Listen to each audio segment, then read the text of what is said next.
Hello, everybody. We're back with another driving tour of Des Moines. And this time, guys, we're going to drive right past the Des Moines Botanical Garden, just off the 235 freeway. Now, if you're on the 135 freeway, you're in the wrong place. You want to be on the 235.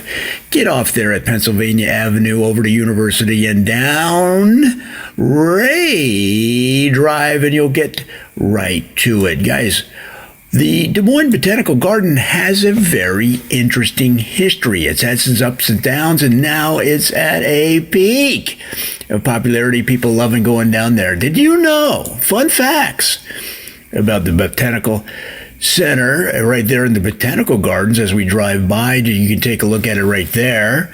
That for a long time, for almost 30 years, the Botanical Center was used by a number of national and local punk bands, hardcore bands, underground music professionals, because there really wasn't any other place in town to go. Where were they going to go? Veterans Memorial Auditorium?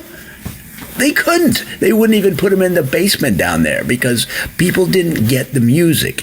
But that was okay with the stars of the punk scene because they didn't want to be gotten by mainstream music fans. They wanted their fans to come and see them, and only their fans that could appreciate their type of music. So that's why people like Henry Rollins were often seen down at the Botanical Center. In fact, it was such an impact on Henry that he named one of his albums after some of the plants, some of the flowers that are in the Botanical Gardens. For example, the album Hemerocallis, which is a daylily. The entire album, each song was another perennial, like hosta, okay? H-O-S-T-A. A lot of people aren't familiar with it. You might be familiar with hibiscus.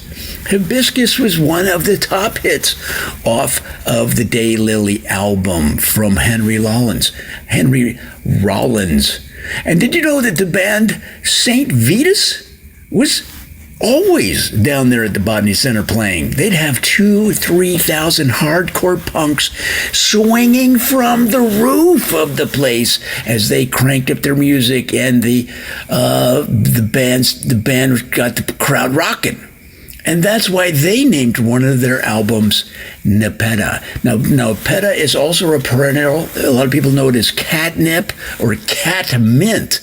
And then later on, of course, they named their live album Veronica, which is a perennial that, it's tolerant in a whole host of environments, and it's very well drained. That means when you water it, you can expect the water to fall out of the pot onto the floor. If you're not careful, you need to put one of those saucers for pots underneath to catch all that water.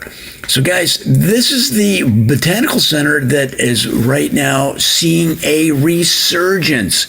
Now, there is a number of people in town that want to use those music roots that were started by the punk scene. Now, you may not be a punk fan, but you have to admit that they were starting the connection between music and the Botanical Gardens in those days that carries on today.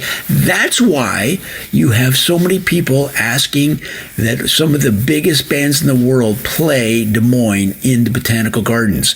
And there's a lot of people that want to see the Eagles. They want to see the Rolling Stones. They want to see a lot of the newer bands like this Justin Bieberson guy. If Justin Bieberson will play the Botanical Gardens, you can bet that most of the population of Iowa is going to come out, and that's why they're talking about building an 80,000-seat stadium at the Botanical Gardens, and every seat will have its own perennial that you can sniff during the concert and therefore get that beautiful aroma, and that will enhance your appreciation of Justin Bieberson. Now, I don't know music, So I don't know who Justin Beepson is, but if he can fill 80,000 people at $400 a ticket, I know that the future of the Botanical Gardens is bright because they can stay open for many years to come. And who knows what phases of music will come next that will play there. We have hip hop today, and then there was trip hop.